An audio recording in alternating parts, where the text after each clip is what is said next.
નમસ્કાર, આપ જોઈ રહ્યા છો જનસાક્ષી ન્યૂઝ। નજર કરી આજના મુખ્ય સમાચારો પર।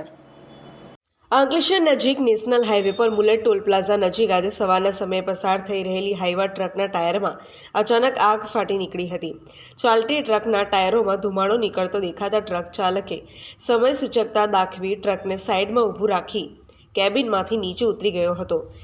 આગની જાણ થતાં ઝઘડે જેડીસીના ફાયર બ્રિગેડની ટીમ દોડી આવી આગ ઉપર કાબૂ મેળવ્યો હતો। ટ્રકમાં આગ લાગવાના કારણે વડોદરા તરફ જતા લેન પર વાહનોની લાંબી કતારો લાગતા ટ્રાફિક જામના દ્રશ્યો સર્જાયા હતા। ઘટનાની જાણ થતાં ટ્રાફિક પોલીસનો કાફલો દોડી આવ્યો હતો અને ટ્રાફિકને નિયંત્રિત કરી ધીમે ધીમે વાહન વ્યવહાર પુનઃ શરૂ કરાવ્યો હતો। આગ લાગવાનું ચોક્કસ કારણ હજી જાણી શકાયું નથી। સમગ્ર ઘટનામાં કોઈ જાનહાનિ ન થતાં રાહતનો શ્વાસ લીધો હતો।